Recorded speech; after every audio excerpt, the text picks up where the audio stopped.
Well, I'm super excited to talk to you about your work and your project, the Homosocial project, and how it relates to your fine art work and all the different things that you're working in. So I think a really good place to start out is to talk about Homosocial, since that's sort of the core root of what you're doing. So Yeah, yeah. Well, where to begin? Homosocial, it started roughly 2 years ago, and it's a project I created that is to celebrate queerness in the past and present. Um, so the first thing I like to establish is, what does homosocial mean? And that is a term loosely used in academia that is describing two people of the same gender interacting in an intimate or social way. So movies that are homosocial, but we take for granted, but are in fact have homosocial overtones, are like Thelma and Louise and Fight Club. Any like buddy cop movie, those are all homosocial media. And so I'm trying to take that term that's I thought I invented when I first was developing this project in my head. I was like, homosexual, homo something. And I came kind of social, but it turned out it already existed after Googling it and all that. But I thought, what if I were to bring this from kind of obscurity and brought it more into the mainstream? And it's the process by which my collection is housed and the process by which I create my art. Um, because since 2017, the first homosocial photograph I collected, so that's a kind of a component of the umbrella is homosocial, and at the core is the photography collection, because a lot of my artworks deal with images of queerness, specifically people from the past together. Um, but another element of homosocial that I created is the portrait miniatures, which is what you're probably most familiar with, and the icons that I submitted as well. But the portrait miniatures are kind of a facet of homosocial that deals more with self-portraiture, but it still references history and introduces queerness to history in a very explicit way. Um, and these miniatures they were typically just smaller versions of photographs that people could carry around as like a keepsake of someone or yeah, in fact, the original portrait miniatures I'm referencing, I'm here one sec, let me, this is kind of like a portrait miniature in from the 16th century. So originally they would have been painted, but this is kind of what I am referencing, are sure. these little portraits of people that reflect who they are, the costume they wear, the coloring behind them, and various elements like that that are meant to, they're like that, they're signify who the Yeah. person is, what status they have in the world. And so a lot of these are Nicholas Hilliard 16th century portrait miniatures that, like I said, somehow evoke the sitter is sitting with a pen if they are a writer, or a feather if they have like a tickle thing that has to do with the court and all that in 16th century England. And so I wanted to do this, not recreate it in painting, but photography, because that's a very crucial element of homosocial is photography, and using that kind of like that medium, but with myself, and then with a lot of the portrait miniatures, me holding objective slurs that reference who I am as a sitter, but are like are objective metaphors of slurs used against queer people, specifically gay men. And so I hold a fairy, like a statue out of a fairy. I hold a flower, specifically a pansy, because of a pansy, a cigarette for fag, bundle of sticks for faggot, and things like that, to both symbolize who I am, but also confront these slurs in a way that is not like repellent or um, adverse, but kind of serene, and meant to just simply accept those images, those objective metaphors, and sit with them and contemplate them. Um, and then the one piece that I have is of holding a hand from the heavens. That hand is my sister, and that is lifted from a 16th century Hilliard composition, from Hands from the Cloud. And so that's kind of what I like. I like referencing historical precedent and introducing queerness to it to make it more explicit. And are you from Torrance originally, or I'm from the Bay Area, San Francisco Bay Area, so Northern California. I've recently relocated to Southern California. Yeah. it's a big change? I'm just curious. I'm just curious how you were exposed to this originally, and it's obviously it's grown into an obsession of sort. So, how were you originally introduced to this? To homosocial in general or the portrait miniatures? I guess, how are you introduced to, or where did the interest come from in the images that you started collecting, and then how did the miniatures come out of it? So, For sure. Yeah. So with the portrait or with the homosocial imagery, that comes from my love of images and photography as a medium. I used to work, I studied art. I was at the Pennsylvania Academy of Fine Arts and University of Pennsylvania, and I worked at PAFA, it's both the Art Academy and a Museum of American Art. And I worked with a fantastic mentor, Barbara Cadist, who was primarily tasked with the image management of the museum. And this was coming at a time when museums were reluctantly putting their images on the web because they felt no one would come to see the objects. So our task was to represent the objects beautifully, but truthfully, and get them out to the world so researchers and the public could see them. And so that kind of really instilled a deep love for photograph, both silver gelatin prints and cabinet cards and carte vistas, but also digital photography. And so that kind of like understanding the science behind visual culture and databases and things like that was really stirring in me at that young age. And then so I moved on to the St. Louis Art Museum to do similar documentation work of their collection, to record objects, document condition issues, unique marks, and then also get them ready for publication.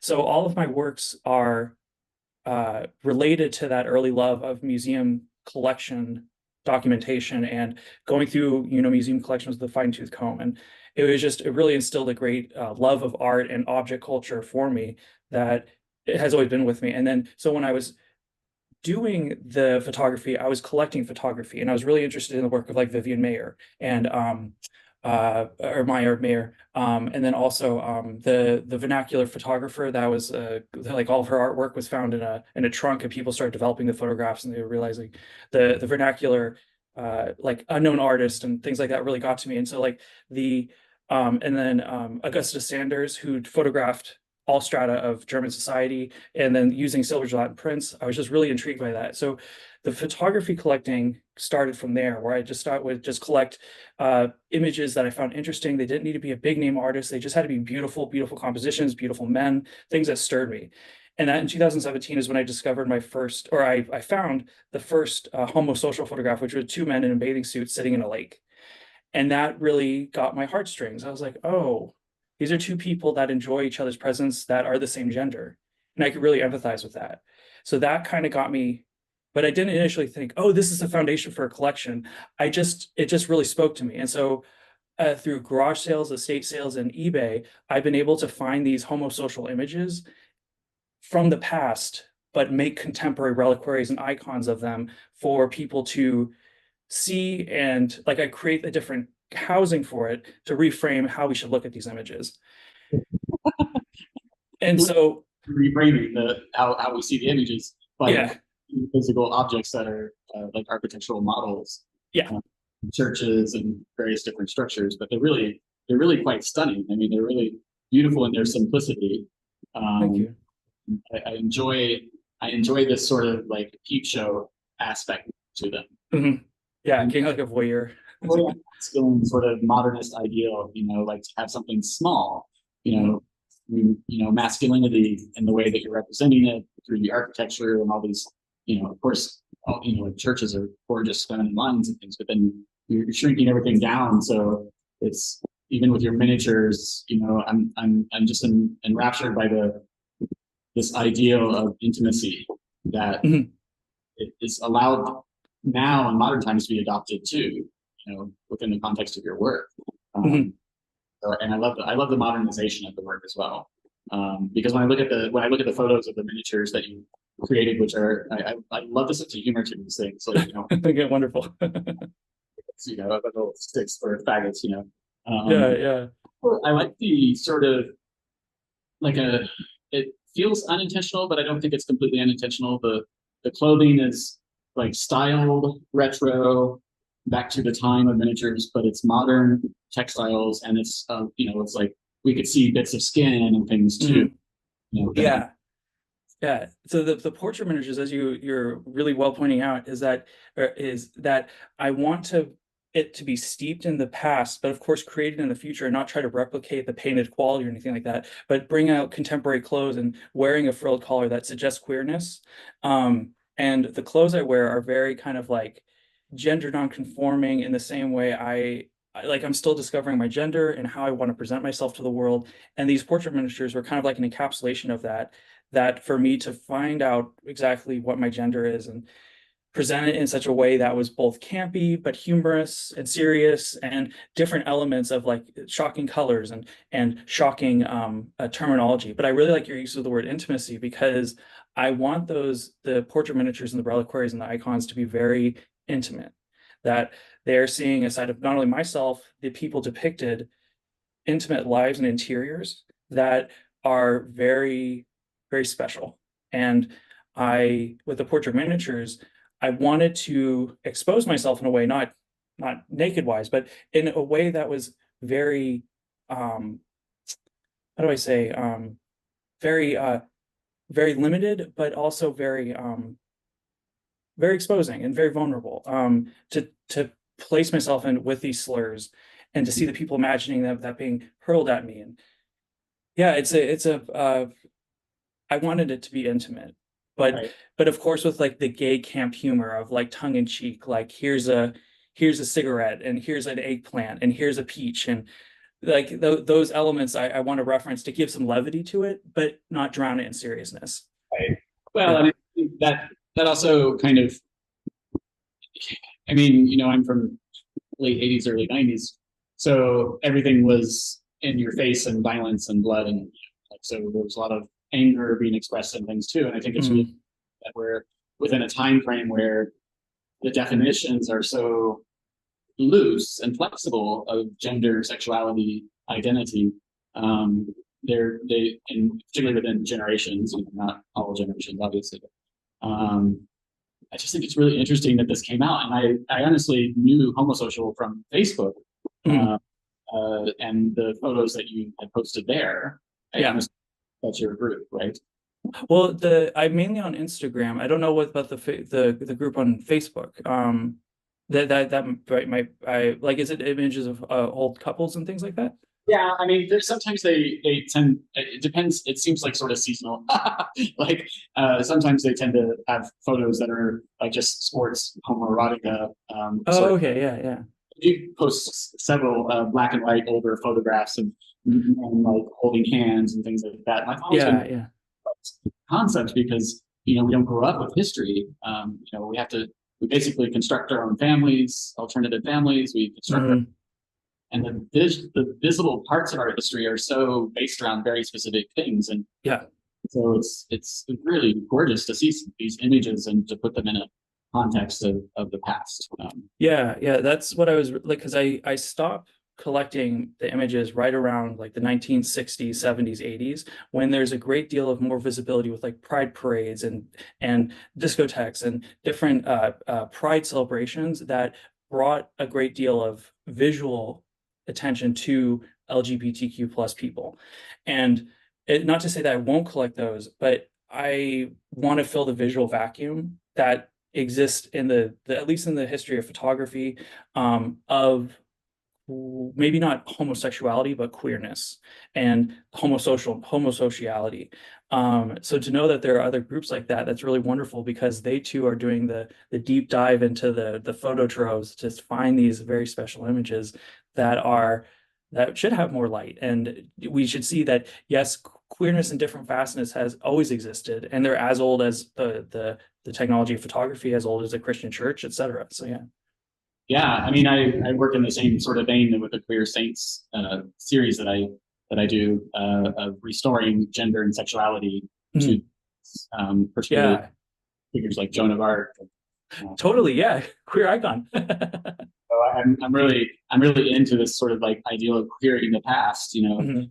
We're also future forward all the time too, and it feels like there's a need to better understand history beyond the limited palette of images that are available. That are definitely an era, right? Yeah, yeah. Like you can look at them and the uniforms of the time, and you could place them in the Castro or in New York in Hell's Kitchen. like all these photos are all they're all very similar, and and so I like the ideal of a thread of history that goes Mm. back, can be told, even if it needs to be embellished Yeah, uh, yeah, yeah. out of nothing, or out of Completely, completely. because that's what the culture would have demanded. That was the safety level that you would have. Yeah. Yeah, I don't know if you've read the works of John Boswell. Um, he's a really interesting linguist researcher that was the kind of the foundation for my reliquary work and icon work.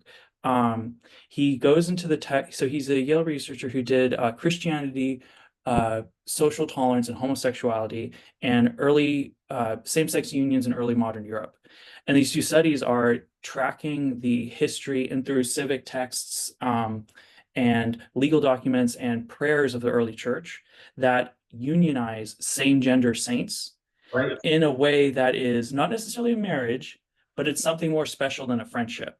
Right. So it's kind of like these pairings that are constantly being made of these two men, these important saint figures that he points to, that he says this is kind of a queer type of thing to be happening in the early church. And the pagan times of Romans and all that, who are very homosexual friendly and all that, are there's a through line, like that through line you're talking about, that has existed throughout the decades, that queer people have always been there, but their stories may not have always been accepted or celebrated by those in power. But the historical record, really looking at it, shows that queerness comes in different forms and packets throughout different parts of the world, especially Western Europe, the Arabian Peninsula, Southeast Asia, things like that. These are very prominent areas that celebrate queerness in different forms and all that. How do people see more of the homosocial work and your portfolio? I'm sorry. How would people see more of the homosocial work, the photo collection, and of your portfolio? How do they see it? So there's homosocial.xyz. That's like a main site that I have that has a lot of, I want to just like in like my museum work, get the images out there. And so and all images I've collected. So those are all of the homosocial photography. And then I have parts of the portrait miniatures, reliquaries, processing pieces, and I'm soon to put the icons up on homosocial.xyz. And that's where all of the um uh, uh, collection of both artwork and collection is there. And then if I'm on Instagram at Homosocial Collection, so I'm there as well. And yeah, those are the main areas that I like to put the links. Are the images that you're finding in places where maybe there are copyright issues or anything, or so if they're inspiring to other people, um, they're just out there. So Yeah, yeah. That's the thing that I've kind of found like a little niche is like when I find them on eBay, or I find them at garage sales, or I find them, at a flea market down the street. I don't know who photographed them, and I don't mean to say like I photographed them. Except for the portrait miniatures, I completely photographed that whole thing. Like that was definitely my original creation and IP and all that. But these I do not claim to have any ownership of, and I just give them out to the world. So with rights, like I people have asked, like, has anyone come up and said, "Oh, that's my grandfather," or "Oh, that's my grandmother," and if so, here's a photograph. Like, yeah, for sure. But I don't mean to say I have any ownership of the photographs or anything like that, in terms of that I took the photograph. But I also find they fit into this nice genre of found objects, found photography. So finding these images, I want to try to introduce a narrative to the story of the picture, that maybe these are more than just friends. Maybe there's something a little special about their relationship. And by putting them in icons, reliquaries, that kind of fulfills that need for me to kind of queerify it. Like what you said about like finding the queerness in history, and what did you say, embellishing it or massaging it? Yeah, watching yeah, yeah. So like I want to embellish and heighten the queer element to it by saying they're homosocial, because it is adjacent to homosexual, but it isn't the same term. So yeah. right. Yeah, and I use the word interventionist a lot in this realm because it's like you really it's like a patchwork of like pieces and your own memories and processes and things that you work with to get to those pieces as well. So I like interventionist because I consider this project an interventionist project. Yeah. Yeah, sitting down with these photos on the viewers and saying, this is queer culture. This is, Well, and like the diversity of the queer culture is really important too, because not everything is, a lot of the perception around queer art is really based around like the late 80s and 90s when sexuality needed to be presented in order to Mhm. AIDS and to reduce the fear on who we are. And now that is sort of the identity of queer art. And I find it really interesting to expand this definition and say, well, that's a part. That's like it's a like a genre within queer art. It's actually a huge diversity in the way that we represent ourselves. And I think that's fascinating because not everybody sees themselves in the letters or the representation of the letters in the media. So it's Mhm.